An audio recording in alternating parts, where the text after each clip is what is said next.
I'm Patsy Nelle. I teach 8th grade math at and what we've started noticing over the past couple of years is it's really helping when, and y'all know, in prior knowledge. I mean, that's where you make those connections. So it started, my ideas kind of started last year. I was talking to Celia Reed, and she's a 6th grade math teacher at Commerce Middle School. She is amazing. I mean, you just can't, there is no comparison. And she has no equal. So every time I, was struggling with something, I'm like, I just don't know. I've done everything I know. I've taught every single way I can come up with. I just don't know where else to go with this. She's like, well, have you tried this song? Well, no. By the next day, by the end of the day, almost everybody had a full understanding of whatever the concept was because of Celia's song or Celia's idea or the project or whatever the idea was. Well, that's great, except this year we're separated. She's downstairs, 6th grade is all confined downstairs, and we got 7th and 8th grade upstairs. I don't see her hardly at all. And she and I both are talking. She'll want to do more activities. So at the beginning of the year we tried to talk. Okay, well, what if I did this? And what if, we use the iPads this way? And we were contributing to each other. Well, when you're that separated, and it may not seem far, but it seems like miles. I don't know about Sherry, but it seems like miles to us. It gets hard to make those connections and to talk every day. So I thought, what we need is somewhere where we can all get together and we can put everything that we're working on in one spot so that, yes, there's Google Drive, but files get lost and people forget that that's there. If we have a math portal, a math place for everything to be. It started off as just being a glossary of definitions, and I was just going to have links to, this is how we're teaching this word. So to help each other from below on up to high school, and then, so we can find out, my goal is eventually make this a district-wide thing where everybody will know, okay, this is how we're going to, start this off, and maybe we can build and scaffold on each other.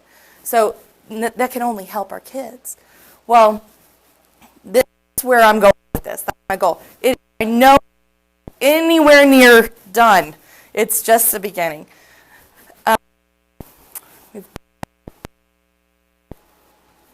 And what I did, my students, that's Sarah Anthrop, if y'all know her, my kids created all of these.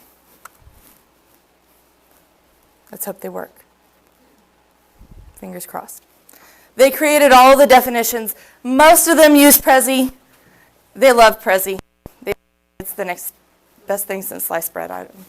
A few had s'mores. I had one that created a Canva, but she never published it. She spent a week creating a Canva on direct variation. She didn't publish it, so I don't have any use, or I can't use it yet, but she's working on it. And she's told me that it's the best thing I've ever seen, and that there will be no equal on any of the others. So, unfortunately, I can't show it to you. So, all of these have a definition, they have an example, they have a picture if it's appropriate, and I've got so far about 25 terms. I think I got 26 yesterday. Under my math musings, I put my look what I did, my badges. Y'all know, we've been doing those. My who I am, 8th grade math teacher, and why we're doing this so that everybody can be on the same page to help our kids is our main goal. Let's see. And then this right here, this is kind of the meat. This is where it all comes together.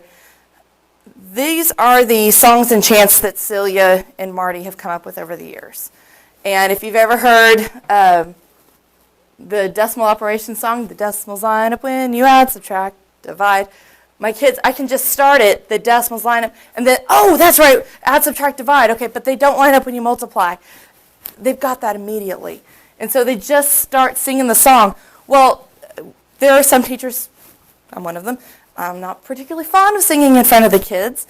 I do it anyways, I don't care, I'll get up there. And after a while, they're like, Miss Nelle, please stop. So I decided I'm going to put it on them. They're going to sing.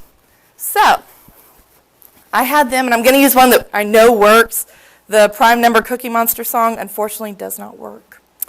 I can't get that one to pull up. But this one was working earlier. Cross your fingers. Want to enlarge or change the size? What you gonna use? Scale factor. Similar shapes. Proportional. What you gonna do? Multiplication. All right, y'all get the idea. It's the Ghostbusters song. They actually really, really like that song. And they want to keep singing it. And then they turn every one of them into the Ghostbusters song, which is fun. But it's in their voice, it's in their terms, and this way, any teacher who wants to use it, any teacher that needs it, can just go to the document, and now they're all. My goal is eventually for them all to be linked. Everybody can play it anytime they need it. I think that was all. Oh, these are our lessons. Turkey games, when we started doing the badges earlier in the year with digital fluency, I thought, I love that idea, let's use it. So I started getting, on the week before Thanksgiving, we actually did activities that they had to earn a badge for. And I printed them out. I didn't make them digital. I printed them out and I put them on stickers that labels, and I cut them in half. And so they all have badges on their journals. So if they did, an activity where it was cut and paste, they've got that. If they did an order of operations, they have an armadillo badge because we talk about Doodles, my stinky armadillo, and all those kinds of things. So it was a good week of review. And then at the end, they got a drumstick as a reward. So the ice cream. Bungee Barbie, love Pinterest. We made Barbie bungee jump for scatterplots. They really wanted to kill her. That was the main goal, I think, for most of them, especially the girls, which I thought was interesting. Jump rope and basketball data.